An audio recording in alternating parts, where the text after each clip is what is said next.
how is your off season go? Off season's been challenging because the 2 weeks before I did the guest pose for WNBF Ireland last year, ended up with a few back issues. So literally that was plagued me right through the whole competition component of the season last year. So it was like 4 shows that followed. So I had actually Mm, two herniated discs. So it was problematic. It was quite painful going through the whole process. But then the initial phase post comp was about rehabilitation, simply just trying to increase function. And I was kind of using that as a very slow reverse diet process to put myself in a good hormonal position. So I kind of, I'm long enough in the tooth to manage those processes without taking on board a lot of stress. I was like, it's fine. I'm not hormonally in a great place to actually accrue a lot of muscle tissue, so I can take the time with the mm, rehabilitation phase. So that was really successful. I've been able to probably by January, February, I was starting to train at probably one of the highest capacities that I've ever trained at, and I could see the physique actually reacting really well. So all in all, this off season's been really, really good hormonally. Like I get my blood work checked regularly, like post show, mhm. somewhere in the middle of the season, and even pre-show phases. I kind of like looking at the hormonal positioning as well, and I'm sitting in a fantastic spot at the minute, so it's all go. With those back issues popping up, like they popped up like mid Yeah. prep, right? So it's before it's before you got into the actual shows. How did you manage that like during the actual prep? Because I know a lot of people like if they start to get a back issue, especially, they'll probably just end up like calling it there because even things like posing can become quite painful to do. So how do you manage that leading into shows? Whenever you're 2 weeks out, you've already committed to 9 months of prep. So I felt like at that point I had all the cards in. And from that point, I had rehearsed my posing so consistently the whole way through I was fairly certain that my condition on stage, if I could pose, would be pretty good. And so from the injury, I wasn't able to practice posing at all. So the only practice I had of posing from 2 weeks before the guest pose to 2.5 months later, once the season finished, was on stage. Literally, all what I was banking on was the adrenaline would actually carry me a little bit on stage to get through the pain.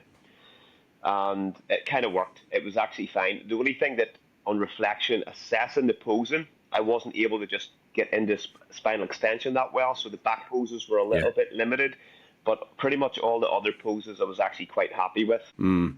Yeah, I guess like it's more so like the rear lat spread, the back double bicep that would definitely be like the most affected with Yeah, like that bit of spinal extension and trying to flex your glutes as well and get into that like anterior pelvic well, tilt. the Quite first challenging. show was actually able to push into the scared dog pose, like squeezing the glutes in, was actually PCA Worlds in Amsterdam.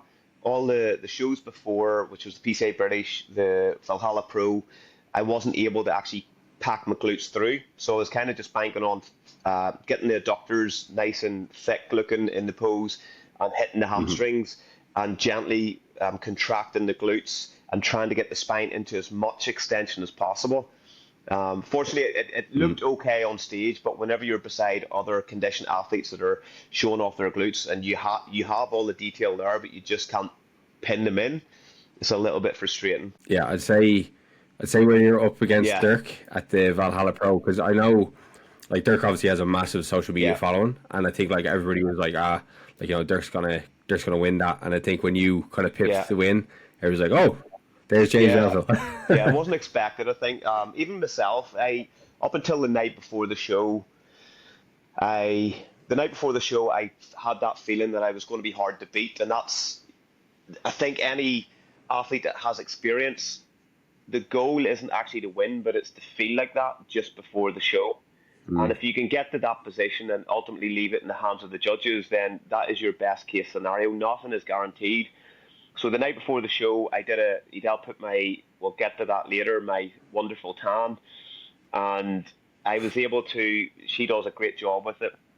And she had the first proper layer on, and I had a few poses in the mirror, and I just had that feeling of contentness going, that's how I needed to yeah. look coming into this show. And it was able to thankfully carry it onto the stage the following day. And I got so much great feedback, even from, like the judges and stuff, because that 2 years before, that was my pro debut for the WNBF on the Valhalla Pro stage, and I placed fourth in an open lineup, which was comprised of Fabian, Yeah. what's his name, the French guy, Samuel Hartman, Oh, Samuel Hartman. Andrew Yeah, yeah. Chappelle, and the list went Julian Brusque, and I placed fourth out of this ridiculous lineup of open. I was like the smallest guy there, so yeah, and I had like imposter syndrome with that show for sure. Like I felt like I didn't feel like I belonged.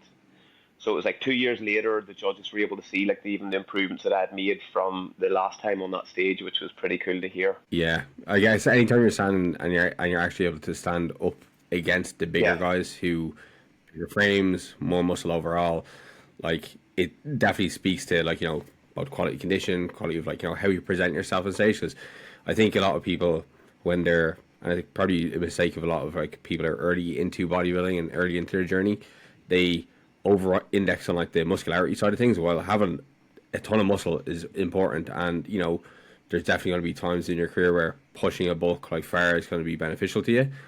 But ultimately, at the end of the day, your ability to pose on stage, your ability to present your package, like it can take down kind of bigger competitors. That's why like Sean Clarita was called like the giant yeah, killer for years, right? Because he was able to like outshape, outpose bigger that's competitors. right. I think I was actually helping to do one of the PCR seminars up north, and it was so we were up in the panel, and it came up in the subject anyway because you were discussing things with um, sort of non-natty athletes and stuff there, and the question came up like, how do smaller competitors compete with larger competitors? And I'm like, I think whenever you are smaller, we do look at whenever I say we, not you because you're a lot bigger than I am, but me, you look at every, it's not even just every percent. I'm looking at every quarter of a percent, like how much I can close a gap. If somebody's 4 stone bigger, my goal isn't to look bigger than them, but to make sure that I'm closing some of that gap off. And if I can close Mm. some of that, which would be one of their strengths, and still be able to showcase my condition, which is potentially better than most people on the stage that I'm beside, and my proportions are a pretty good strength. I think if you have all those things on point, plus you're in superior condition, you can end up like closing a lot of that mass off, and that's what it'll boil down to whenever it comes to sort of people are picking between who is better in that lineup.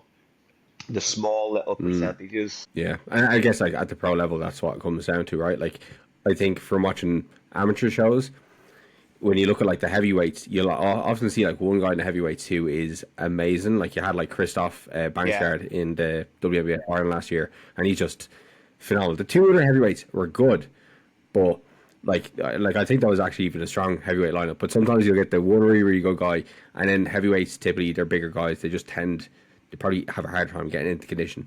But then when you look at like the middles to lightweights, and like lightweights typically is a extremely stacked class. Like if you look at WNBF Worlds, there could be like 20, 30 guys up on stage, and they all look like they're built for yeah. bodybuilding. So it's hard to make yourself stand out in a class like that. So like when you're going up against kind of similar competitors like that, like how are you thinking about kind of getting the edge on them? One, and I've had a lot of conversations with some of my clients that are competing. We have a big team of online clients that are competing this year. We're generally quite busy, but like this year's pretty hectic in a great way, and all the team are doing well. And I was talking about one of my clients, Sam, who's going to be competing in PCA Naturals as well. So in just 6 weeks' time, and we were discussing his performance a few years back. And Sam is a phenomenal poser. Sam Dando, he he's Hmm. very artistic whenever he moves, and he knows all the poses. He's a historian with the poses, like studying Lee Labrada and all Yeah. these different people. And I said, we were picking apart his performance, and I says, one of the things, Sam, that I seen, I know you're a great poser, and that is instinctive, but the thing that lacked was the confidence. And even if you're not confident, the thing that you need to practice, even if you're a beginner, is looking confident on stage. Because if you don't look confident, it's like if you're a fighter against another fighter and you don't look confident, he smells the fear. And it's the Mm. same in bodybuilding. Obviously, there's no physical violence if it is a good day out, but The judges, and I've sat at the other side of the table as well, and whenever you see somebody looking confident on stage, and I actually gave critique to a guy I was judging in one of the shows earlier this season, who was phenomenally conditioned, a guy Jordan from up here, and he was in the overall, and he was asking me a feedback, and I says, you looked amazingly confident in your category, but in the overall, your demeanor was completely different. And I says, look, regardless, whenever you're practicing posing, practice looking confident, whether that's stoic, hold the poses without movement. You don't want to hold the poses like it's a tree moving in the wind. It needs to be granite stuck on that space. And that confidence does carry on. So if it's between you and somebody else and you look, and everything else is equal, but you look more confident, the judges might favour you in that decision. Yeah, big time. Like I remember, I worked for Andy Chappelle for my posing for my season, and he really drilled that type of stuff into me, like, you know, remembering to smile and everything, because like ultimately at the end of the day, like, we all work really, really hard to get up there, so we should look like we're having a good time, look like we're enjoying ourselves, and like while it's a bodybuilding competition, like even look at people's facial expressions, it does kind of, it's got to play in somewhat to the judge's decision. It's very hard to just like chop everybody's heads off and just imagine their bodies. So if you have somebody there who's like gurning on stage or like just like looks nervous, you know, other talking about, as you said, one thing that irritates life out of me when I go to bodybuilding shows and they say you get into side chest, and you have this person, he takes fucking 10 seconds to get into the pose, and then by the time he gets into the pose, he's moving all over the place, like, you know, like trying to change up the way they're doing it, and then by the time you haven't even saw them for a second in the side chest, and then they're telling them to go to the next pose and doing the exact same thing. It's like, get into the pose, stay there, smile, and that's all you need to do. 100%. You know, lead to the extra stuff for your routine. I think like in delivering posing advice to people, you say your learning process needs to be layered. Like anything which is structurally sound needs to start with really basic fundamentals. Like I was doing a bit of posing with one of my other clients who's competing in end of September over in England, and I was in with him today, and he's not a natural poser. There's so many fixes, and I says we just need to make your static poses look really sound. Once we have those basics, then we start to make the silhouette look a bit prettier. So whether that's spiking the foot out, whether it's shifting the hip across, don't try to pose classic if you can't even pose straight on. Learn the basics, then start to create better shapes with the silhouette. Once you've got that, then work on being fluid between your transitions. And then once you've got that, make it look organic, whether it's a smile or looking stoic, whatever it is. So I think that's going to be key for most of these people moving forward too. When you're getting your clients to practice their posing, like, is there any specific like layout you get them to do? Like, I want you to spend X amount of time on the symmetry round, X amount of time on muscularity round. How much time do you tell people, or how often do you get people to practice their routines? You should be posing all year round. If you're a bodybuilder, even in the off season, put in some time. I'm getting a wee bit of feedback. Are you hearing like an echo on my? I think it's okay on my end, at least. Okay, I'm just getting a wee bit of. I wonder should I? Yes. Wait 1 second. I could press echo cancellation. Okay, that can't be changed. Well, if you take out your earphones for a second. How's it now? Can you hear me? No? Okay, try back in. See if I'm here now. Yeah, I'm still here. Can you hear now? Back through, but a few seconds later. Okay, echo cancellation. So I can't change it on my end while it's recording. I could press pause. I'll press pause for a second, and I'll turn on echo cancellation. Awesome. Cool. Good. So, posing structure. Yes. It all depends. There's a couple of factors there. I think there is a prerequisite for the amount of time you need to spend on posing, and it has to be consistent throughout the off season. The bottom line is, if you're maintaining some of those habits, practicing the transitions, not just posing for a couple of photos for Instagram, but actually putting in a few rounds during your off season, like allocate that time, and even like sort of pick holes in your technique. Now, once you come into the prep phase of readying yourself for the show, I think the frequency needs to increase. But ultimately, like if you're a first timer, then you need to be practicing all the things from the ground up. If you're a returning athlete, then you should be picking holes in the things that are weakest about your posing and spending more time on those. So fix the leaks in the boat. And once you've got those, then it's just a matter of building up the condition on stage. Because if the judges, if it does become close, like for example, me and Dirk last season, I think me and him were on stage for 56 minutes posing against each other in the end.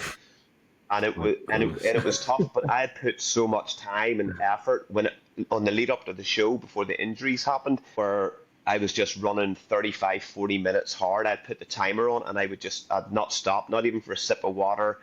I was maintaining the tidiness through the transitions, and it was like I set the timer for 40 minutes and I would keep going. I wouldn't watch the clock. I would keep going until the buzzer went off. And all that battle readiness just made me, conditioned and prepared for going on stage. And whenever, on the 53rd minute, whenever me and Dirk were being pulled back out for the last comparisons, and whenever they called us out, I felt Max, the head judge, he says, right, he's ready to go again. And in my head, I was like, 10 more rounds all day, and I was ready for it, no problem. And I've never felt so confident in my ability as I did in that moment. But it was all the times, and even as I go through the prep phase, you're making small tweaks to the pose, so it's not just repeating the same thing. And the key phrase that many people have heard but probably don't utilize in posing is, practice does not make perfect, perfect practice makes perfect. So if you keep practicing with the same lack of intent, lack of enthusiasm, no conviction, no correction, you're still going to pose incorrectly by the time you walk on stage, even if you're putting in 5 hours per week. So fix the things that needs fixed, eradicate some of the imperfections, and get it as close to perfect as you can before you walk on stage. And when, I guess, like, obviously, that takes a solid time investment, right? To get up to that level of like conditioning on stage, because like if anybody's listening and they haven't done a bodybuilding show, like just being brought through like your rounds for like, even just a couple rounds, never mind bleeding an hour, it's taxing. Like, you're like, my lower back used to always be like fried after like being on stage. So like, how do you start to scale that up across your prep? Like, are you starting off maybe at the start of prep, you're maybe doing rounds after each training session, or something like that, or how does that kind of intensity and volume, I guess, ramp up through the prep? Well, it was actually interesting, again, going back to the posing workshop and the Q&A that we did for the PCA. Somebody was saying, like, it'd be hard to create an environment like walking on stage, because you have this adrenal response or the spotlight effect. You can have, like Mike Tyson said, the words, everyone's a plan to get hit in the face. Everybody looks confident and calm whenever they're in their wee posing studio with the perfect lights and nobody watching. You walk out into a room for the first time with those trunks on and the tan and all those things, and all eyes are on you. It's very easy just for your heart rate to go from 100 to 145 beats per minute. Then all of a sudden you're burning through your oxygen. Blood oxygen levels are decreasing, adrenaline's still pumping through your body, and all of a sudden everything feels that there's so much effort required. So one of the techniques that I use whenever I first self-taught myself to pose back in 2014 was I used to do HIIT training, and I would get my heart rate to 155 to 160 BPM and jump straight off. So I would use things like the ski erg. I would jump straight off. I would have the camera ready and record and do 2 full rounds of posing and make it look like I wasn't breathing into my stomach, and holding the pose static for 20 to 25 minutes. So it's learning how to be as efficient in an inefficient position. So you can kind of almost like create that adrenal response by simply just spiking your heart rate and trying to look composed on in your posing and in your transitions. And that for me actually did work very, very well. Yeah, it is a kind of quite a clever way to do it, because I guess, like, even just from a point of view of having general fitness, general condition, like, you'd hope by the end of a prep, especially with the amount of cardio people are doing, that they would have at least the cardiovascular capacity to like hold a pose for at least 15 seconds before they go through a transition. But trying to simulate that on stage kind of environment is definitely very clever. Because yeah, I guess I don't know, when I got on stage, how did I feel? Like, I guess I think I'm always the same way, whether it's powerlifting or bodybuilding. I feel really, really nervous beforehand, but once I get out there, I think I feel a lot calmer. I don't know, I get tunnel vision when I'm like either on the platform or on stage, and I just can see like maybe one spot, like maybe like a judge or something like that, or a familiar face in the crowd, and then I could just just focus on just listening, Yeah. listen to the quarter turns. I guess like trying to find something that makes you comfortable when you're on stage, uh, definitely will allow you to like get your heart rate to drop, because I think it's both an issue from like if you're overly stressed going on stage, you're going to be shaking, you won't be able to hold a pose, your breathing will start throwing off, and as you mentioned, you'll start breathing into your stomach more, and that waist control is just going to go all over the place. Then you start to notice it, and then you're going to start freaking out more.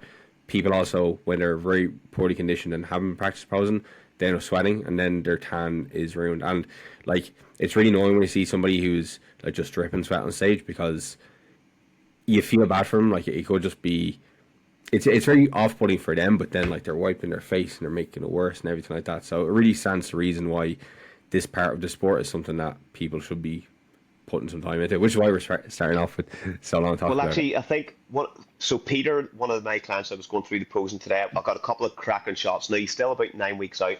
This is going to be his first show, but he actually retired from powerlifting, so he was so the discussion today, I think, would be like applicable, and you'll definitely understand this with your coaching background as well. So quite often you talk about like sort of breath and brace patterns, particularly whenever something is repetitive. And not every breath and brace pattern fits every exercise. So whenever somebody says to me, "How do Hmm. you breathe whenever you exercise?" and I went, "Well, it'll be different depending on the rep range that I'm going to use, the tempo of the actual exercise itself. Because if I'm doing one breath in and brace on a hack squat, and I've decided to do a 10-second negative, and then it's going to be a 1 second in the hold, 1 to 2 seconds the way up, then you're relying on one breath for every 12 to 13 seconds. If you're doing 10 reps, you're going to burn out very quick, so you'd end up trying to find like maybe a double breath on your eccentric, and as you approach the more difficult part of the lift, whenever there's a lot more joints flexed, you might just brace before you're starting to decelerate, to change direction. Now, so I was talking about his one of the things I noticed today was that he was very bracy, like intra-abdominal. And I says, you're hemorrhaging energy and you're utilizing way too much oxygen. So I said, what we need to do is, like everything else, try and find a pattern for your breath while you're posing. Our bodies actually like rhythm, our heartbeat. We Most people blink at a specific rhythm. All these things, like we stride at a certain rhythm, that's your gait, etc. So it makes sense to actually, whatever your exercise is or the stress that you're under, try to regulate the structure of your breathing. So even on stage, instead of just thinking about breathing small, think about trying to create a rhythm whenever, and learn what that rhythm is as you go through your breathing. Then as you're going, so, and that's really evident from the front pose, as you transition to the side pose and trying to maintain, control of the likes of your diaphragm, your Hmm. abdomen as well. But then you also have to try to find efficiencies. So I'm using this kind of analogy of a cyclist, and like I competed a little bit with long distance cycling as well. So I'm very aware of, even whenever you're going downhill, you don't necessarily need to give her full throttle. You can still maintain good speed, a good RPM, without like over striding down into the bike. So at that point, you're trying to get your breathing back on par. So whenever you're having to face yourself with the next challenge of an incline, you're kind of like semi-recovered and ready to push into trying to attack the hill. So it's exactly the same with rounds of posing. There's going to be certain little curtains that you could hide behind as you go round your quarter turns. So as you got your front Yeah. pose, you have to show composure, be structured with your breathing, try and create a beat with it, like small breaths. As you transition into your quarter turn, you're almost facing your chest and abdomen to the back of the stage, and then you turn and blow out. So you have this little moment where you can actually get a deep breath in, and then exhale as you rotate back to show the judges. Then whenever you go to the back of the stage, I say to my clients, breathe whatever way you want, make it as ugly as you need, just make sure that your back and glutes and hamstrings aren't moving. So it's like on the surface they look calm and ready, right? But the stomach is doing whatever it needs to do. Mhm. So fill your lungs whenever you're at the back, and then have that same transition as you come round to the next quarter turn. So you're taking your deep breath in before you exhale to go round. So there's going to be little pockets within your posing that you can find little efficient moments just to get a little bit more oxygen back into the body. It really is so interesting how like much breathing plays into both the bodybuilding. Like it obviously plays into powerlifting a lot because of like the need to brace under heavy That's right. loads. But even at this level, when it does come to just presentation on stage, like how important is like as you mentioned already, it's really important for the core control. But you know, you're trying to maintain somewhat of illusion pretty much through all your poses, even through your transitions. And it's one thing that you'll always see IFBB pros getting called out on when they're doing their transitions, and they're really tight through the midsection when they're doing the front relax, and then they go into their quarter turn and they're just letting the belly hang That's right. before they get into like the quarter turn, the side chest. Because I guess like I think on that side of sport, the posing is becoming more important, and people are looking at it a lot more now relative to I guess a lot of natural bodybuilding has taken a lot of lessons from like the classic or golden era of bodybuilding, right? So I think a lot of the posing criteria or posing kind of tricks and tips would have bled it into this side of the sport a lot more. So I think it is quite interesting when you kind of look at I guess some of the roots of kind of natural bodybuilding and how they would have taken some of the lessons from the classic or the golden era of bodybuilding and learned more on the posing and gotten more experts I guess in on the posing side, because there is some phenomenal posers when it does come to natural Yeah. bodybuilding. Who would some of your inspirations be on the posing side? Because I know, like, when you have your routines, like, they're always Oh, amazing. thank you. I Terence Ruffin, like he did the Survivor routine, the WEI Survivor routine. Like I think it was, I can't remember if it was 20 or 21. And obviously his physique is massively developed from now, but that was the first moment that for me it just blew my mind, just how he transitioned and how he moved. But more importantly, he made me feel something whenever I watched it. And I think that that's what's missing. You know, you say to people, you gotta Mm, be certain of your posing. That's one thing, but you gotta have this. That person has to connect with the music that they're actually performing to, and that becomes really important. And I was really guilty of not doing that. It was just like kind of going through the posing to a song that I liked, and then 2018 was the first year that I felt like I connected with a song where I had so many people after that show message me and say I've played your routine about 100 times and loved it, and that meant more to me than that was the first year I won the British title, and I promise you mm, that meant more to me because the routine meant a lot to me that season, and because it was Savage Run for Cover, so I actually used part of the song for my routine last year. So, like the guest, you were at the WNBF Ireland, no? So I was, yeah. did, yes. Last year, yeah. So I did the obviously the guest spot and like started off with um the deadline, so like the Yeah, that yeah, line, yeah. and then it was part of the routine building up, and then the song comes from Savage runs Run for Cover. Well, that was part of it. Like part of it in my mind, in 2018, my father had passed, and like the word savage just meant so much to me, and so that song I had ended up the routine had so much symbolism in it, in the posing itself, where I connected with everything that I did on that stage, and as a result other people connect. It wasn't like necessarily my posing was better, but I think people felt that there was there was a connection to it. So whenever I'm going Mm, through, I have a couple of guys this year that so most of my clients I try to help with the routines if they need to, and a few of the guys I've done the routines for, I can see that I'm trying to get them like what makes you tick, uh, what hard moments have you faced, and you're trying to get them. I want you to think about this whenever you're hitting this pose, and you can actually see their connection becoming stronger with the routine. And then I'm sitting there with goosebumps, just simply watching my client do a routine in a room just with me and him in it. And you try and say to mm, people, like, really spend your time. Don't just pick a song that you want to dance to. If you can, yeah. pick a song that really means something to you, and if you can attach poses that make you feel strong in certain points, yeah, I think it really does come across so much. Mm. Yeah, there's nothing better than when you see somebody really well put together a routine. Like when I did mine, I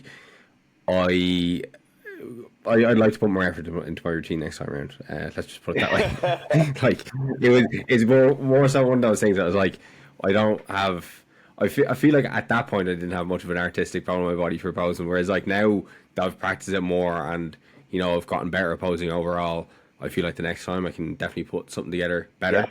But yeah, as you said there, like I think the routines work better when, as you said, like you connect to the music, and the posing routine actually kind of like means something to you, and like when you're able to translate that over to people in the crowd, like, and people come up to you after being like, "Whoa, that was fucking amazing!" Like that, I can only imagine that being a great feeling, because yourself, you put a lot of effort into the routines.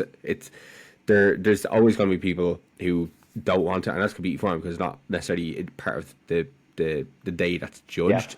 It is like the art form of bodybuilding, right? It's the artistic side of it. But if you can, like I would absolutely recommend anybody to spend a bit more time kind of learning posing and getting a feel for the posing, because you develop a new appreciation for it once you actually start to feel like flow to certain songs, try different poses. Because there's going to be some mandatories that definitely don't suit me, but I know some of the more kind of artistic styles of posing do suit me, and they suit me really well. So I'm like, I want to play around those a little bit more. I want to find that song, I want to find that moment Yeah. that kind of brings out me and kind of translates that to everybody else in the audience, because it's cool. It's part of the show, and people want to see good routines. They don't necessarily want to see the person just come around hitting the side chest, back to the bicep. Yeah, Yeah. have AWOL Nation sail on again. It's like, come Yeah. on. One of the best things. So like 2022, I did a routine, and there was one of the guys I actually competed against. You call him Morgan, Classic Phillips. He's called on Instagram. Lovely guy from Wales. So I was doing the PCA Welsh show, and then I went on to do the British, and he came to support. So I had met him just at that show. Lovely guy, and he had recorded my routine for me and stuff. And then last year he shot me a phone call and he says, "Look, I want to ask you something. Know the song you posed to 2022? Do you mind if I use it for the routine? And would you help me coordinate, like choreograph the routine?" So we did it through Zoom, and he kind of replicated part of my routine. We obviously there's some poses he looked better in than I did, and I was so we put the routine together, and then he went and he won one of the Welsh shows and stuff last year. So it's just really nice that you don't realize, even though your posing routine isn't necessarily getting scored, it's that people are going to remember in the audience. They're going to go, that Yeah. routine, that song, I felt something, I had goosebumps. And then to have that the year later, that somebody wants to use your song, they want you to collaborate on the routine, and then they go and not only do that, but they go on and win a title, and you're watching your routine being done on stage. And that doesn't happen unless I spend 55 hours practicing my routine over and over again. Like you have to put the time in, so it just feels like your body would do it in the dark. Yeah, like it is, how to say, it's probably the best way to express yourself properly when it comes to bodybuilding. Because again, people are going to be drawn into it. Like I remember seeing Urs Kaliansky, Oh yeah, the Miracle yeah, Bear, at the Arnold a couple of years back, and his posing routine is about fun, but also had a part to it that was like a little bit more kind of like emotional, if you get me. And like halfway through, he kind of breaks into like this, like kind of not breakdancing, but yeah, like faster posing, yeah, essentially. But it makes it more of a show, and again, as you said, it's something that leaves a lasting impression in people's mind, and people come home and they remember that part of part of the show versus the sixth round of front yeah. racks.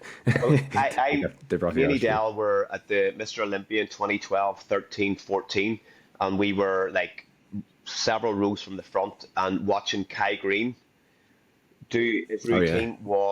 Now I was a Phil Heath fan, so I was trying not to like it, but it was just incredible how he put that whole routine together. And again, it was perfect because he's posing with like everything sort of that he did fitted his physique.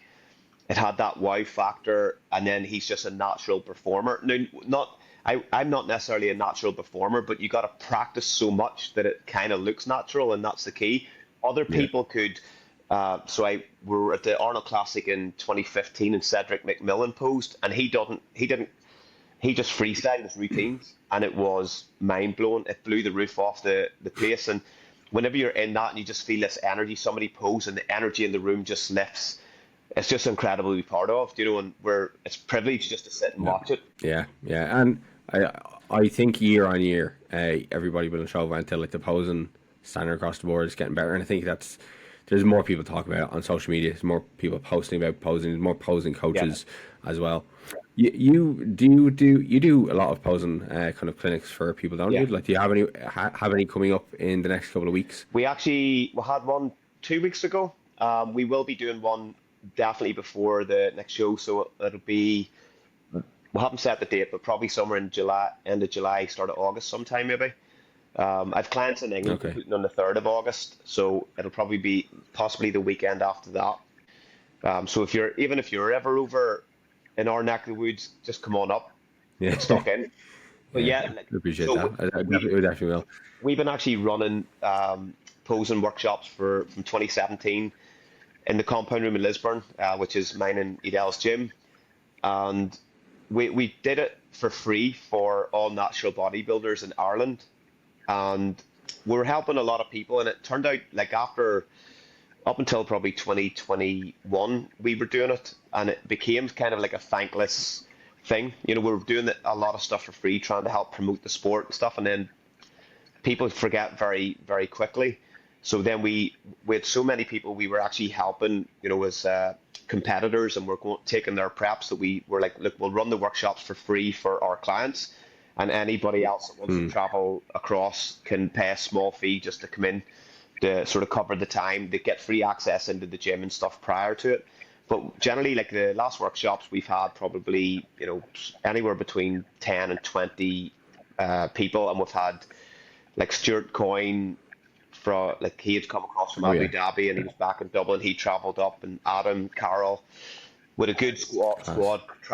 One's from Bundoran, all over Ireland are coming to them at the minute, and it's just fantastic to see. What do you think within those like clinics is the most common pose that you have to fix? Which is the one that like seems to have like the biggest errors that people are making?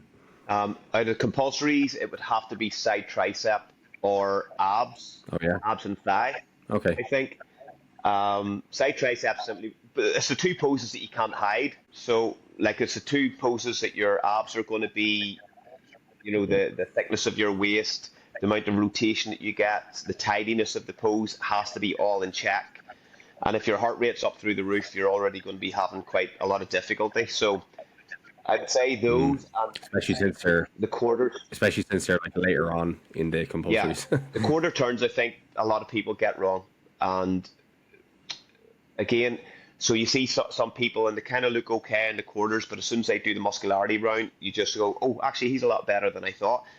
And that shouldn't really happen. Like, your quarter turns, you have to, if you've been coached how to pose, you have to ensure that the way you've been coached to pose actually suits your structure. And like making sure that you're not like overextending, making sure that your hip is pushed back. You're not actively trying to flex the knee. Instead, you're trying to twist the floor out. As a byproduct, the knee will slightly flex, but you're going to create a better flare in your quads. You'll get a little bit more detail in through the rec fem. So it's practicing those little sort of small changes in the pose that actually just change everything in how it looks. And then ultimately, one of the main things is somebody hitting the pose and having the ability to keep all the lights on. You don't want the muscles flickering on and off. Once somebody gets their legs on, always start from the floor up. A tree grows from the roots up.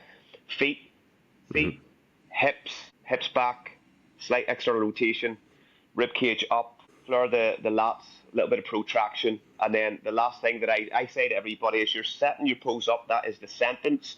And then the punctuation mark is the last thing that you do in that pose that seals it, it cling films it.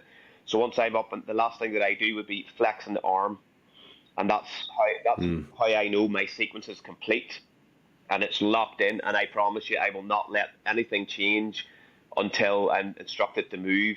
And again, then you go through your quarter turn from the ground up, hip back, rotation, waist in, and then arms to finish, create that flexion, and then that's the full stop. Then you're ready to move. So I think it's not just hitting the post, but the ability to hold it is one of the most common mistakes that I see.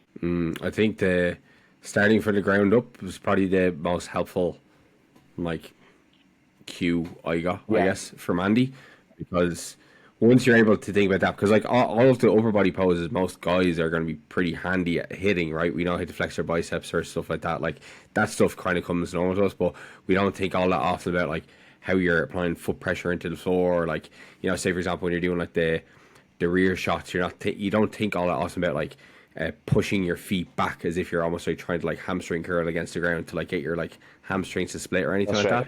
that. That's like something that I struggle with big time when I was doing my initial lessons, even in the front relax, staying on your quads and trying to keep those split at the same time as trying to keep your hips Yeah, back. You end up with some serious leg downs after those initial few lessons when you're trying to get it that's right. right. It's really uncomfortable, but as I said, the more that you practice, but make sure that you're trying to create perfect practice.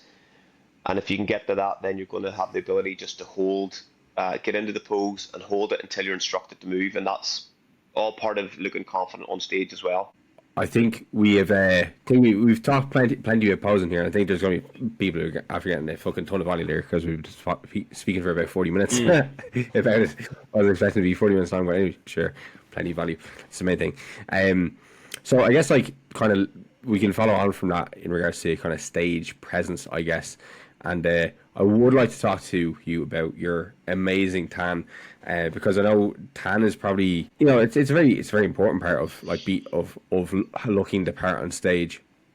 I'm not going to get you to share your actual recipe for how you make your tan, but I would like you to kind of talk about like how do you go about preparing for the tan? Like, are you kind of starting base coats a couple of days before the show? Would you ever get the tan done at the actual venue? How are you going about skin prep, that type of thing? Because I think when I got into my first season, I wasn't aware that like, oh, there's a certain amount of time before I actually get my tan done where I can do my last shave. There's maybe certain types of skin products that I should be using before I get the tan so it applies properly. Sure. Let's start from 3 weeks out from before the show. If you don't exfoliate, start exfoliating. And actually, I'll go back even 2 months before the show. If you were going to decide to do a self-application tan, so you're going to try your own tan, don't wait to the day of the show to try it. Try it 2 months out. See how many layers it needs to go on. Also, whenever you put the tan on, if you are doing a self application and you notice that any areas, so I always get a blotchy areas in around my obliques. So those are the areas that I will have sort of built up layers of dry skin, and you don't know until you put the tan on. So then those would be the areas then that I would lightly exfoliate as I'm coming into those last few weeks before the show. Hard skin, likes of the knees, back of the ankles and elbows. You need to make sure that you're exfoliating those. Light exfoliation all over. Don't damage the skin though in those 2 to 3 weeks prior. If you have the recipe, so like anything else, if you're practicing out, take notes, right? First layer, it wasn't dark enough. Second layer, it was looking a bit better. Third layer was too dark. So you're trying to find whereabouts you need to be with that tan that you're actually using, and take the notes so you know the application. And again, with tan, I tend to say to people, if you're doing a self application, start from the feet upwards and then up the middle of the back and out like a tree, and you're rolling it out round the lats this way. And then just be really patient with it. Don't get stressed. Like, just, you don't need to have a lot of pressure on your tanning mitt. It just be light movements round. And other things that we sort of advise people to use is whenever you're using moisturizer in the lead up to the show, use a non-oil based moisturizer. So things like simple moisturizer are actually the best because they'll hydrate the skin so the tan's not going to absorb through it and just dry out very quickly. But it's also not going to be oil based where the tan can't actually create that adhesion to the actual skin membrane itself. So those are really good tips. Another great tip is actually clear nail polish as well. It just means that if you are getting a spray tan, you're not going to end up looking like you're a smoker for the next 6 months until you have to grow the tan out. So if you use clear nail polish, it will actually stop the tan from staining your fingers and toenails.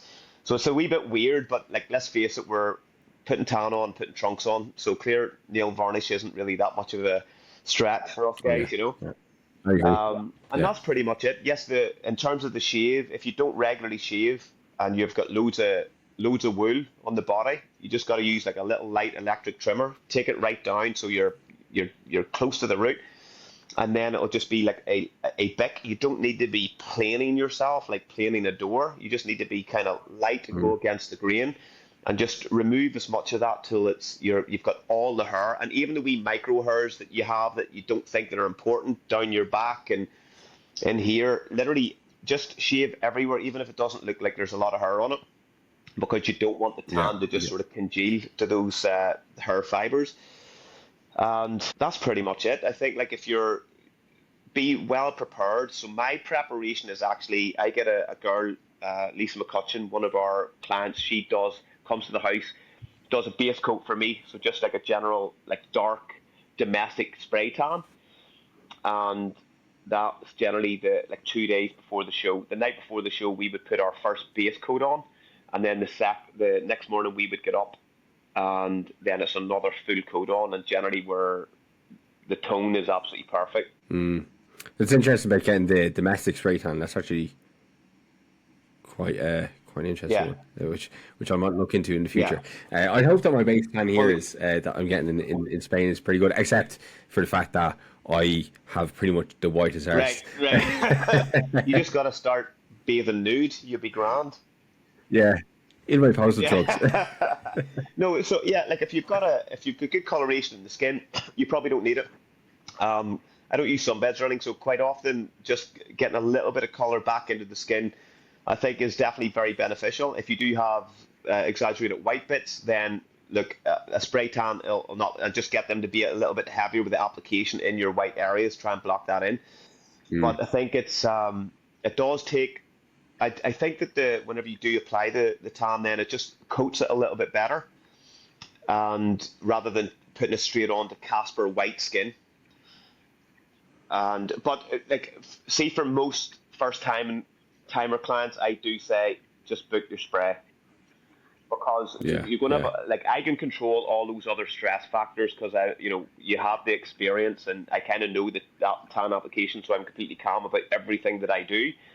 But whenever you've got a new start, I can guide people right through onto the show day. But I'm like, if you can get your tan done the day before, they'll do a coat. The day of the morning of the show, they'll do your top up coat, and then they'll glaze you and all backstage. It's just a couple of things you don't have to worry about. So take the stress off, book in for a few extra quid, you'll be good to go. They generally do a good job. yeah, yeah. And like the benefit of getting it done at the venue is most people are guaranteed to have the same tan on Yeah. stage. So it's kind of you're having an apples to apples comparison. Like when I compete against you, you just like obviously you're fucking better conditioned and you're more muscle, but like you stood out massively because just like there's myself, the other guy, and then there's a bronze statue standing over there. It's the fine details. As like the things that we've touched on in this podcast really are probably things that people do overlook the most, and it is the quality of your tan. But part of the quality of the tan is the quality of your skin prep. Make sure that you're a person that hydrates really well, because if you want the fountain of youth is actually water. So people going like, how do Yeah, you look young? Not that I look young, but a lot of people would say for 45, nearly I look youngish, and I'm just like, it is hydration of the skin. People that are long term dried out just don't really look great. But also the texture of the skin, the quality of the skin. If you want the tan to take hydration right through that process, is pretty good. And yeah, and then it's just knowing what color you need to be. Like, so if somebody else had a different kind of texture of their skin and they use the same tan as me, it mightn't look the same. So that's why my mm, formula might be good for me, but it might necessarily be perfect for somebody else that's a lot whiter and you know sort of skin color. yeah, yeah, for sure. I think like as you're kind of saying, like taking the notes and actually kind of noting down when the things are looking best. Like as bodybuilders, a lot of us already are tracking pretty much everything. So what's it's nothing new to maybe kind of track something like this. It'd be kind of similar to you're on a peak week and you're saying, okay, that peak worked really, really well. You're just doing the exact same thing with the likes of your tan. I remember I've done John Jewett's a bodybuilding course straight through university, and he has a whole section on his course on just like tanning and his typical approach and how he goes for, and like how he's landed on the way for him to get his best color. So this is something that like clearly like yourself doing, who's a pro, he's doing it, he's a pro. It's just these kind of like little details that you're kind of picking up along the way as you get towards that level. I think for somebody who's a newbie, it's like a rite of passage. You have to stand in the little tent with your dong out and get your tan done by some woman named Janet. Yeah, it's always Janet. Yeah. You know, standing in the freezing cold, like there's never a point in time when you feel as cold as you do when you're bollock naked. You have a little sock over your Mickey, and or a massive sock over your Mickey, of course, and then you're getting tanned with a group of other lads who are doing the exact same. Yeah, it is weird. So I've only ever been tanned at competition once, and that was actually 2020 during lockdown. And I decided to go in. At that point, I'd only really competed with BNBF exclusively. Like I'd done UK BFF the first few years because I didn't know there was natural bodybuilding in the UK, and then BNBF came to Northern Ireland in 2016, and I kind of competed with them through 16, 17, 18, 19, and 20. I guest posed for them in 19 as well. In 2020, then with COVID, the shows kept getting moved forward. BNBF had been cancelled twice, and I went, right, well, Two Bros are doing their first natural show so in Watford, and they're saying it's definitely going to go ahead. So I'm ready to go. I'm going to jump into it. So we had done the spray tan backstage, and they did it. It was a mess for me. It didn't take really well. So the only time that I done it, it was not great, and I had to keep going back. And I am a perfectionist, but I'm like going, look, this here's blotchy. This is, and the skin, texture is really, really good. So I don't know what you've done. It's just whatever else. They did work on it, and they got it, to a decent enough standard. But it was just that whole show. There was no spectators. Edel had to sit out in the car park and watch it on a live stream in the middle of November. They weren't allowed to hand their medals. You had to pump up backstage inside a box with lines in it, and then we were standing outside in November in our trunks on a gravel car park, waiting to be taken in next to the stage. It was just completely surreal. Yeah. But yeah, the only time that I did that, it was absolutely Baltic, and it was they gave me the wee small Spider-Man sock, which was more than adequate, to be fair. yeah, it sounds like a pretty miserable show all around. That was during COVID, was it? That was like 2020. It was right in the middle of it. Yeah, I think that was a unique time for all sports. I remember when I was doing powerlifting at the time, and we had some competitions in abs powerlifting, and everybody was like wearing masks, like the spotters for the pictures, of course. Yeah, and then everywhere else was not wearing masks. And what was actually funny was BNBF they'd got approval because they were going to put it under a documentary. So they had actually got council approval that they were allowed to do the show. But then they were contacted the week before. So the police I think they were going to do it in London or Leatherhead. The police in London had contacted the police in Scotland, in Perth, and made them go in and say, if you are going to have that show, you will be arrested and shut down. But they were going to have film crews in there, and it was like sort of like exposing natural bodybuilding. So they were trying their best to get the show off the ground. But people were under so much pressure with the restrictions that you literally did whatever you had to. You did box tick just to get the events going. Yeah. What a time, man. Yeah, it's a very surreal time, and hopefully we don't have to have anything like that ever pop up again, because I think everybody's still dealing with the after effects of it. I guess we can keep on going with these things that I guess like maybe new people to sport maybe gloss over, as you're talking about with the likes of posing, talking about the likes of tanning. Training is obviously a massive component of the bodybuilding process, and I know you're very deeply into the kind of training, the training side of things yourself, right? Because you're big into it, have your own gym, and obviously don't get to where you are without being having a solid head on your shoulders when it does come to how to train. What do you think are some of the maybe kind of biggest kind of pitfalls that you're seeing these days with new bodybuilders when it comes to training? I think this is it's been discussed quite a lot. I think people are very aware of the. I don't even like people saying like new science versus old science and new school versus old school, because I think like any sport, regardless of what it is, there's developments, and then there's things like people do try to reinvent the wheel and then realize that they haven't improved it. So actually, the old methods still probably work quite well. I think it's kind of understanding. I think it's terminologies as well, because certain things are less appealing. It seems to be more people want to do sort of single arm cable rows rather than get their hands on a barbell. They might simply look and go, they're getting more sensory feedback from the cable row, so obviously it's going to develop their back a lot bigger. But you try to explain to people that sensory feedback isn't like absolutely the most important thing whenever it comes to developing muscle.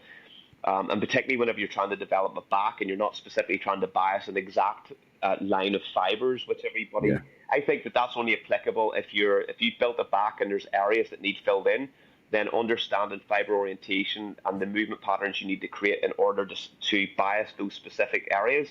I think for most of us, if you just row really well, make sure that you're kind of pulling from whether it's you're looking to initiate the break inertia at rest from scapular retraction. If you're using like just trying to work out where are my elbows finishing in this row pattern, that's going to be indicative of what areas of my back I'm trying to develop. And the thing that I think is less appealing to people is whenever people call your squats and your deadlifts and your bench and your rows and your chins and pull-ups as your basics, it becomes less appealing just because of that terminology. And I'm like, the one thing that a squat, as you know, and a deadlift and a bench are not is basic. They're some of the most complex movements that you can do because you are systematically trying to maximally recruit a series of muscles in order to generate as much force as possible, which I think even in bodybuilding, there's a lot of importance that should be put on that. Isolation has its place. So my gym's called the compound room, pretty much because back in 2008, it started in a garage and all I had was a barbell and a squat rack and a bench. And I was training one of my friends and he says, if you owned a gym, what would you call it? And I kind of looked around and went, the compound room. And because I had no machines, I had no cables to do, like there was nothing really to do isolation work. It was just all compound movements. And I had developed a pretty good physique even back then.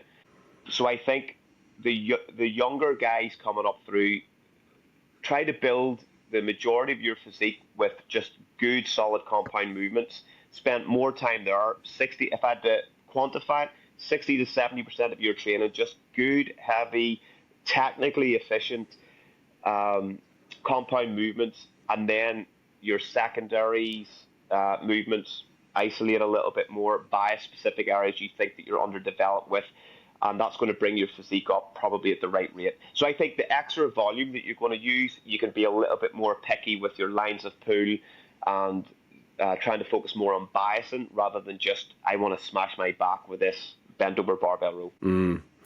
Yeah, I think I definitely agree with the fact that there's probably too much reliance on the likes of the isolation stuff or biasing stuff, and you see all over social media these days, especially with like TikTok. And I always say that like I feel almost lucky that I came up at a time when there wasn't as much information online, and the people I would have followed would have been doing like more of the big lifts, more of the hardcore look lifts, because like I never even thought about bias in different parts of my back. I just thought about, okay, I need to do something where I'm pulling from here and pulling from here, and that's how I train my back. And I do bench press or something like that, right, for my chest. Yeah. There's nothing about like clavicular head of the pec, because like realistically at that kind of stage of your journey, you don't need to bias anything. You just need to get bigger overall. And like I think there's so much that is being taken out of the fun of training for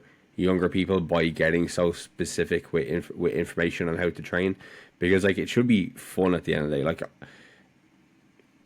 there's like debate on like optimal volume ranges and like how many sets you do, and you see like this crowd of the internet saying like you just need to do one set, you just need to do this rep range.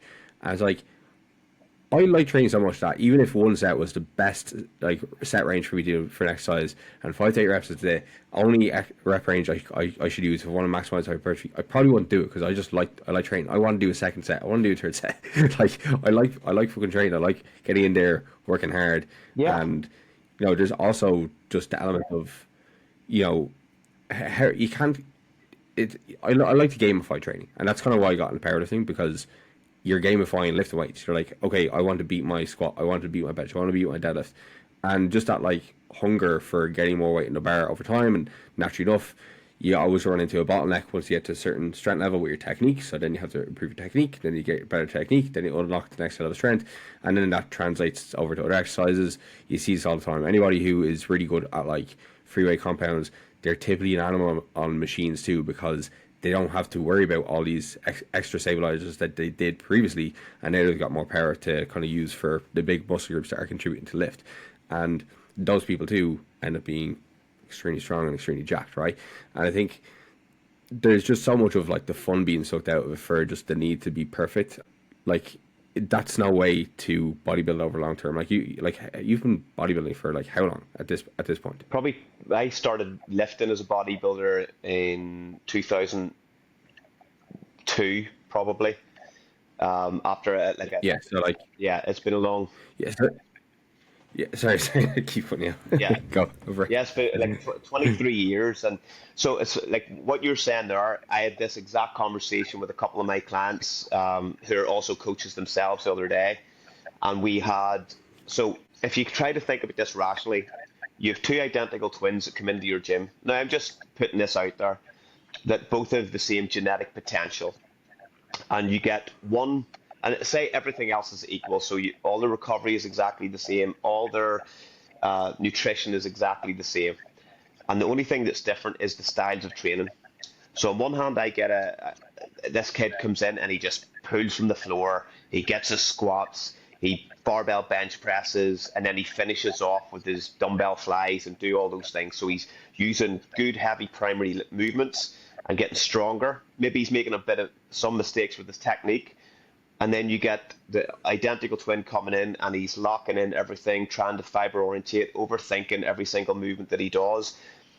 The guy that's pulling off the floor and like kind of maybe lifting some ugly repetitions from time to time is probably enjoying his training so much more as well. So after 6 months, you could almost visualize who would actually in a head-to-head race develop more tissue. For me, the guy that's just coming in and actually just doing some really good heavy lifts and making some mistakes. And you try to explain technique to people, and the way I say to clients is a toddler learns to be very successful at eating, not by the times the spoon goes in the mouth, but by the times the spoon hits their face. And it's recorrection that actually facilitates reinforcement of your technical alignment. So if we're trying to get these vectors and movement patterns perfect, it is absolutely important to make exercises from a technical element, as long as hopefully it's not a detriment to your physical health. So it's okay to kind of have a little bit of spinal flexion from time to time on a specific exercise, as long as you kind of understand, right, that was the spoon to the face. The next time I come in, this is how I can correct that and get it moving a wee bit better. And then it becomes more loadable as you refine that technique. So it's essential just to have fun, make some mistakes in your training. I do believe in programming. I do believe in high-fiving your 16-year-old buddy, as long as you're 16 as well, and the two of you are PBing in the same gym and celebrating that, because there's a couple of young guys in my gym and some of the technique isn't great, but whenever they're PBing, you see them going, oh, there was another one in there, even though there wasn't. But I think it's absolutely fantastic to see their love develop, because they're coming in, they're not like locking down and setting up, taking 20 minutes to set up a bench to get into the exact alignment for a thoracic fiber, lat fiber bias row. They're doing a lot of the basics and having fun doing it. And I'm like going, I wish that I did that whenever I was 16. Yeah, absolutely. Like I am very grateful that, like, you know, that was the time that like we kind of really got into training. Like that's what it was all about. You know, it was all about, it's very simple stuff. Like, you know, I think it was almost like, yeah, the machine work, the isolation stuff, that was the stuff that you felt like you almost did at the end. You know, it's just the things to polish off. And like now, like as you get more advanced, you do get like a lot more like, okay, this maybe has a little bit more utility. And I think this is something that like a lot of the new lifters miss out on. You see a lot of big guys use more of that stuff now, because when you get to a certain level of strength, there's far more margin for error with the loads you'd be using on the bigger compounds. And that shotgun blast of stimulus does not seem to kind of hit the mark as well as some of the more isolated stuff. Because, like, you know, say for example, we're taking a barbell row. Some people are going to develop like their whole back really well a barbell row. Some people are just going to develop, like, you know, portions of their back. Now with the person who's developed a portion of the back, maybe they're up to fucking rowing 3-4 plates, wherever it is like that. Now for them to continue developing the weaker part of their lats, do they go up to 4.5 plates? Do they go up to 5 plates and expect growth? Probably not. They're going to have to get some of those more kind of sniper based movements in there, right? They're going to have to get a little bit more specific with their exercise selection, and that's where it comes in. And then over time, all right, well, now I'm noticing that bent over row, well, it's been really effective and it's growing back a lot over time. You know, now that's affecting my RDL, or that's affecting my half squat later on the week, or now just my whole training as a whole, I feel so systemically fatigued. I need to swap this out for a more kind of stable option that is not as fatiguing, right? So you're going to make these shifts in your training as you progress and as you get stronger and as fatigue gets greater. Like, I think you will hear people say, oh, well, like, you know, my one rep max at like 100 kilo squat is the exact same as your one rep max at a 300 kilo squat. It's like, they're not really, you know, because like the level of trained list that you need to get up to squatting 100 kilos versus 300 kilos, there's going to be massive changes in somebody's like motor control. That's right. As they're doing it. And then like even just the amount of total work they're doing in sets, like, you know, somebody doing 80% work for reps, that's a lot of total tonnage across the week. And then you filter in that strength level on RDLs, on deadlifts. Like, there is going to be, and we're assuming that this person remains the same height over time, right? Maybe they've got more muscle mass, but like there is these components to come into it. Like somebody who's like my size, 5'10" structure, probably didn't evolve to, like, you know, carry 300 kilos or 250 kilos, like, you know, week on, week out, right? There's going to be a limit to what your nervous system can recover from over time versus when you're early doors. And, you know, realistically, the difference between your 5 rep max to your 12 rep max could be like the case of like maybe 10 kilos or something like that, because you see that when people's 1 rep max is like a lot lower, their 5 rep max, their 8 rep max, their 10 rep max, their 12 rep max, they're all in this like narrow band, versus when you get stronger, a much wider band of loads you can use. Yeah, I think that those points are absolutely bang on the money. A lot of people, you know, that aren't lifting anywhere near even towards the top end of their genetic potential, structural potential, are already thinking about sort of axial fatigue and all those stuff. But I think that it does. The only times I think that that's really applicable and needs addressed is if you're lifting, like you've got insane numbers in the likes of your squat, etc. And as you say, the amount of volume that you need in order to condition those lifts is building up through your programs. So it definitely needs to be quantified at that point. But if you're like at 30-40% of what your structural limit would be, you probably don't need to factor in too much on your axial fatigue. Just, I never had a rep in reserve. I never had deload weeks for the first 16 years of my training journey. I was able to function very well and actually had no injuries until after the 17th year. Never had a niggle in my life. So my body was very willing to go through the process. But the only times I say to people, try to quantify how much vertebral loading that you're actually utilizing if you're lifting very maximal weights or you're rehabbing from any spinal dysfunction that you currently have. I think then it's okay to quantify those. But for the most part, if you're fit and healthy, just make sure, as you said, that your exercise order is laid out really well. So that's part of good programming. So it's not just what you do, it's the order that you do it can actually be disruptive to how you perform and also how you recover from each of those sort of bouts of intensities throughout the course of the week. So like somebody doing bent over barbell row, really heavy barbell rows before that you start doing a conventional deadlift, an exercise later mightn't be the right sort of order for you to attack those things. So if you are going to be heavy deadlifting, maybe do some more sort of chest supported row variations would probably have more applications, particularly if your deadlifting is closer to maximal as well.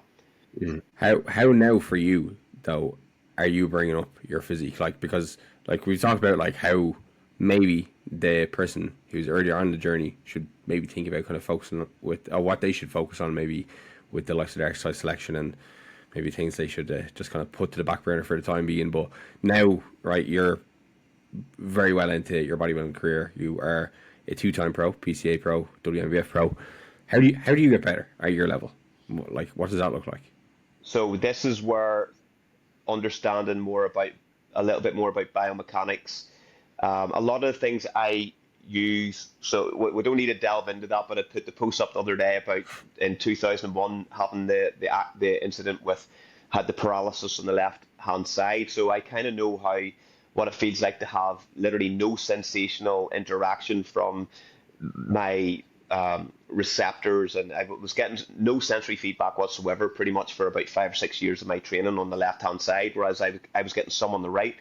So even back then I started without knowing the terminologies, but I was using like external cues, like if I'm doing a row on a like even a cable row, you can imagine, instead of just grabbing it and focusing on driving your elbow down, I'm actually actively trying to push the handle down from the shoulder with the arm straight, and immediately it lights up the lat. So instead of just focusing on breaking the elbow and driving the elbow down, where you're going to initiate the movement with bicep, if the elbow breaks first, focus on just getting that activation through shoulder extension and then packing the elbow down across the floor. I was using a lot of external cues, so there were visual movements outside of my body that I could actually utilize in order to start developing this greater sensory feedback. So those were modes that I practiced to regain that sensitivity from my left side. And then I trained people with like sort of Parkinson's, and where connectivity to muscle becomes very problematic. And I found there was a higher success rate with sort of external cueing as opposed to internal cueing. So now whenever I'm training, I try to find like little micro adjustments that I can do to actually, mostly external cues that allow me to get more activation within the muscle while still being strong. And one of the things that I'm an advocate for is there's no one tempo, there's no one rep range to build muscle. It is get very good at all of them. And it is, believe it or not, easier. I don't know if you'll agree with me. It is easier for you to build intensity with a lower rep set than it is with a 25 rep set, because literally you'll reach mechanical failure with those lower rep ranges. So the byproduct is if you go to failure, it's going to be a genuine RP10, because I can no longer contract into that space and keep that load moving. Whereas there's other factors that are going to stop you from getting to 30 reps. So metabolites, just you're having to push your lactic thresholds, and there's other factors that are trying to cut your power before you actually get to an RP10. So I say to people, work through all your rep ranges, get very good at them, don't avoid them. If you're going to use like a lower rep set, it's absolutely fine to try to accelerate the positive phase of your lift. So literally, it leads into your ego a little bit too, which is pretty cool. It's part of the fun. If you're controlling like a dumbbell press, it's controlling that negative and then actively trying to generate as much force as possible concentrically, and then drop off the 80% and just go right on these back off sets. I'm actually going to change the tempo, so I'm going to control the eccentric a little bit more. I might advocate a pause at the bottom, and then I'm going to try to contract using adduction, trying to pack inwards rather than pushing the weight through with acceleration. So now I can utilize that sort of biasing style press as my secondary movement or secondary set. Does that make sense? Yeah, like that makes a lot of sense, because like realistically, if you're lifting in, say for example the 5 to 8 rep range, if you are unracking a squat or unracking a leg press, from the very first rep that's heavy. Yeah. you know from each rep that it's probably going to be right low selection, whereas you unrack the leg press for a set of 20, you don't really know if it's heavy, because you're just blasting through those initial few reps. And even as you said, you get towards like maybe you get to rep 15 and you could call it a day at rep 17, but you had those extra 3 more, but could be a case that you weren't as up for the set, your cardiovascular condition gave out in you, you didn't have the right song on, something like that. There could be like a number of different factors that play into it. Like maybe your pain tolerance is just not as good. I started working with AJ Morris the last couple of months, and he has me doing this approach on leg press where I do one set of 8 to 10, and then the next set is I do 1.5 reps. So essentially start off with a partial, then a full rep, partial, full rep. Yeah. Now I've been doing arseways So I've been doing one full rep, then a half rep, then one rep, and that's been one for me. Yeah. Now, the first week I did this because naturally enough you'd expect there to be load reduction. So I took off. I did 6 plates for my top set of my normal leg press, and it's like I'll take off 2 plates here, and I literally got 3 reps. Right. I got three. I was meant to do 8 to 10, but as I've gotten more clued as to what load to use, so I naturally lowered the weight down by another 2 plates. Then that started kicking, right? Yeah. That kind of like difficulty through cardiovascular condition and pain tolerance and just like perception of how many more reps I have left. So now I'm doing it, I'm getting a spotter tell me, right? Because I simply cannot really kind of gauge where my proximity to failure is because the intensity technique is almost going to bias in that more like metabolic effect. Yeah. And I think it's in those kind of scenarios where actually having a spotter there to get more out of you helps, because internally it can feel like you're moving really, really, really slow, and it can feel really, really hard, but you still might have more juice there. And I think that's like, where that like differentiation in like how you're talking about, like, maybe having one heavier set to one lighter kind of different kind of intent type set can really kind of play into it, because you're kind of coming at once again from two lens, the hypertrophy, or sorry, the mechanical tension lens, then you have maybe more of the metabolic stress lens too, as well as just being as an element of fun to the training. And it's also can be quite nice on the joints. And then as well, even from, as you mentioned, with the likes of actual intent. So you mentioned there with the heavier weight, you're thinking more, just lift it. And in that moment, when you have a heavy weight in the bar, that's all your nervous system really wants to do, just wants to complete the task. It doesn't want to think about, like, if you're doing a heavy squat, you're never going to be like, I'm trying to bias my quads here. You just want to stand up with the weight. But when you lower the weight down, and this you can even just try this in the gym, right? Do a heavy set of even bicep curls, right? And try to think about isolating your bicep. You probably won't be able to. You're going to start to feel your tricep co-contract, your shoulder co-contract. Everything around that area is going to start to try to brace. And then you go to weight that you can maybe do 15 to 20. You're going to be able to really start to feel that bicep peak squeeze, and you're going to be able to feel it lengthen before you feel anything else. And again, this is something you just will get better at as you train over time too, because you'll start to get those feelings on even slightly heavier weights too, even in the like 8 to 12, 12 to 15 range, to be able to kind of have that bias or intent. Yeah. No, I think that's absolutely perfect. Particularly with your fight or flight kicking in, if you're lifting a heavy weight, the last thing you really want to be thinking about is trying to bias a specific muscle group, because it's potentially going to decrease your total net force production, which could inevitably end up in you failing the squat and getting folded up like a deck chair. I think like whenever we have these like controlled applications, so leg presses, 1.5 reps, that's a strategy that I really love to use. I do even the same on like incline Smith machine presses and stuff as well, just to spend a wee bit more time in that lengthened position. But I try and explain to people about the importance of mechanical tension, and it's not just about moving slow. I want you to think about like a rope from car A towing car B, and the power of the front car only gets through to the back car if the rope has got tension in it. So if you can imagine that this is sort of moving like that, and that's how our repetitions need to be moving through that contraction too. So it's not just about controlling the weight, it's trying to be, if you are going to control the tempo with the slightly more moderate loads that allow you just to bias the muscle, focus on just not just going slow, but trying to maintain the contraction within the muscle you're targeting, and you'll get so much more feedback from it as well. I think that cut out, did it? No, well, it cut out a little bit of mine, but it does record on 2 tracks. Cool. So whatever you said there will record. But I did get the last bit in regards to kind of moving as if like it's a rope and kind of emphasizing the mechanical tension that way. Like that's like, I guess you're trying to think about muscles like that. Like your muscles pulling on a straight line and bone. And like even when I'm doing like a preacher curl, for example, I'm thinking about, okay, now my bicep is pulling my forearm up towards my shoulder, and that's just like something I try to visualize in my head if I'm trying to have like an internal cue, because that'd be an example of an internal cue. Talk about internal cues, external cues earlier. Internal cue, focus on a point of your body. External cue, focusing on, an implement, like pushing into the bar, pushing against the floor, that kind of thing. There's something else I was going to mention there, and I was actually on your point with machines and kind of using machines to help you learn some of this, like even biasing or hand pressure or control, because I think a lot of people when they're like definitely early into lifting, like they're gonna struggle more with kind of feeding any of this type of shit on the likes of like free weights, just because it's harder. There's more things to control. But like even in regards to you're doing like a chest press machine, you can actually think about almost like having your hands sliding inwards That's right. against the fixed implement to actually start to feel your chest more.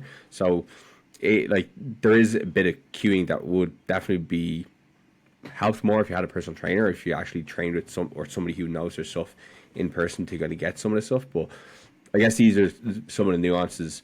Don't matter a huge amount when you're like early in, but you'll start to pick up on them as you get more advanced and you start to learn more. Naturally enough, the process of becoming a better bodybuilder is you're forever a student, right? You're always trying to learn these things because it's a craft that takes years and years and years to master. Yeah. No, I think Um, like if you can invest, you say to people if you can invest in like a good coach, particularly there's too many young guys that are talking about turning pro and they haven't walked on stage yet. And I'm like, just take the pressure off yourself a little bit more. Try to get some stage time. Try to enjoy as much of the experience as possible. But the biggest bit of advice you can give to anybody in whatever they decide to do is try to get educated on it. Try to learn a little bit more about that process. But if you can combine that with working hard, then there's like massive amounts of potential for any athlete in any sport as long as they're willing to combine those two things, education and hard work. yeah, I think one thing you kind of touched on it there in regards to the pro card and the pro qualification. I think like in the natural realm, because it's not like the IFBB where like you're in the chance now with winning like 750 grand for winning worlds, right? Yeah. Like you can't at Olympia.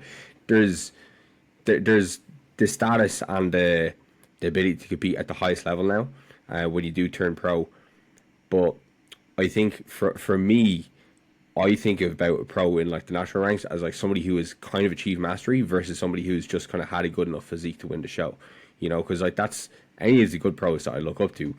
That's what they have. Like they've got to that place where they've had the experience.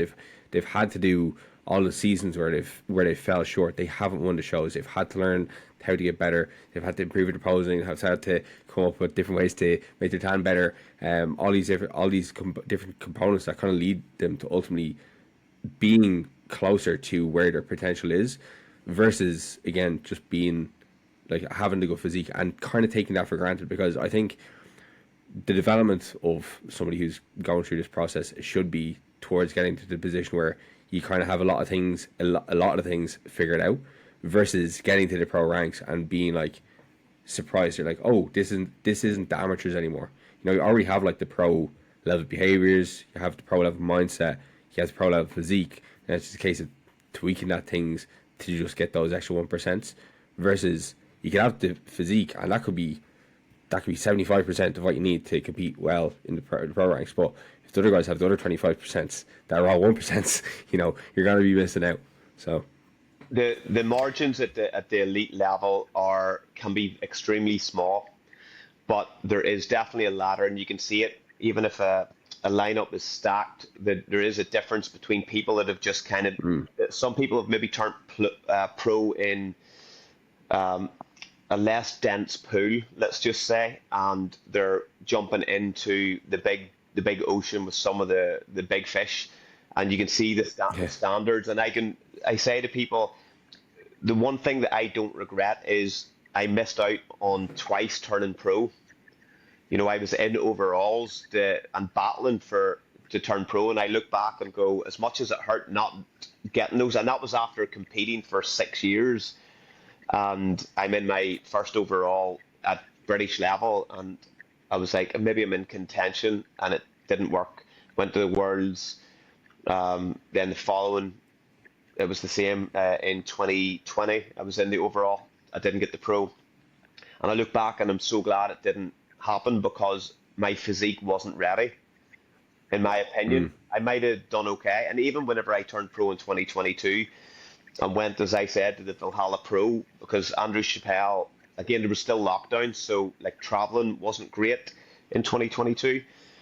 And he had says, "Oh, he's going to do Valhalla Pro in Munich. Sure, why don't you do it?" And I went, "Yeah, I'll go for it." And Andrew was somebody I always looked up to because he competed in the DFAC whenever I was coming up through the amateur ranks. And he was one of the pros that was just like phenomenal on stage. He posed to Whitney Yeah. Houston, so that was one of the routines that I seen in person that actually blew me away. I think that was 2019. I'm pretty sure he'll let me know about that, but he was fantastic. So to actually fast forward a few years later, and I'm standing on stage beside him, and actually he placed third in that lineup, and I was fourth, and it was it was Yeah. close in between a few of us in that sort of top, 4 or 5, and I didn't think that I thought I was going to get bottom of the ladder whenever I walked out into that lineup. I didn't feel like I deserved to be there. But last year, whenever I was going on to those stages, I knew that I deserved to be there and I could feel it. But that doesn't come easy, Mm, and it doesn't come without the failures along the way. Those failures, and then mm, inevitably working a bit harder and then getting the success, that's the things that build your confidence. mm. Yeah, I think that right there is a very important message for anybody who's either new in sport or even in the sport right now, because I know that a lot of people can have that as like their driving force or their motivator to get that pro card, and you know it's not meant to be something that comes easy, and it is meant to be something that, like, I guess the how much you want that or how much that means to you will be dictated by your level of action over not just a season or 2 seasons, but over the course of you kind of doing it. Like, ultimately, at the end of the day, like, we should be doing bodybuilding for passion first, not for a card that ultimately, outside of our little niche, Yeah, nobody knows no, about. So apologies. Anyway, James, look, I've really enjoyed today's yeah, conversation, but I think we'll start wrapping things up. But I guess, like, one final question I have for you is, if you were to go back in time with all you know right now, what bit of advice would you give your younger self starting off on this journey? probably spent more time on looking after your body. So whenever I was initially lifting weights, I was also cycling, and you're falling off bikes and you're getting beaten up a little bit, and you kind of get away with it. And as I said, like 17 years, I didn't have a niggle. I lift more technically now than I ever have, but I've had more injuries than ever. And it's not because of what I'm doing now, it's what I did for probably the 17 years before. I was trying to be a little bit Mm, tidier and listen, and ultimately listening to your body. Listen to your body. Don't expect to feel I'm fatigued and need a deload, because if you expect to feel that way, you probably will. The body is more resilient if you just build up the volume. And again, just take as many notes as possible. This is all anecdotal and it's all observational. And that for me, I wish that I had taken more sort of stats on exercises that needed fixed. I needed to be more aware of the spoon hitting my face rather than in the mouth, so to speak, and make mm, corrections a little bit earlier on in my training career. So that's probably it. It would be train hard, enjoy it, build up resilience in your body, then listen to it whenever the time comes, and back off whenever things just don't feel 100%, because tomorrow you'll live to fight another day and it'll be a better fight. there we go. Yeah, there'll be plenty of people getting some use out of that. Yeah. There's a lot of us who are not too good at holding back on many things. Look, James, pleasure having you on. Would you like to drop any of the places that people can follow you, find you, or whatever like that, before we wrap things up? Yeah, I just like really use Instagram, James_W_Melville. I'm on Facebook as well. I'm probably on it a lot less, and I'm not on any of the other sort of social media platforms. So that's pretty much where it's limited. I do actually have a YouTube channel, but literally I was recording videos to document my show day vlogs and stuff like that. So people can go on there, James W. Melville, if they want to kill like 30 minutes to watch some footage from a few of my shows. But literally, I wasn't really doing that to try and boost followings or anything. I was actually doing it more for myself, document it, and then it's nice to be able to go back and reflect them into these little concise pockets. So I'll probably do that again next Mm, year. So if anybody's interested in watching me compete on the pro shows next season, then you can follow me on YouTube as well, and there will be some content going up. For sure. I'll make sure to link those in the show notes for all of you out there listening. So, yeah, look, if you did enjoy the podcast, do make sure to leave a rating and review on the podcast platform you're listening on. Go over and give James a follow. If you're up in Lisbon, check out his gym. I'm sure you'd love to see some aspiring bodybuilders there, people training hard in his gym, or more people training hard in his gym. And yeah, look, other than that, we will wrap this up and we will see you in the next one. Awesome.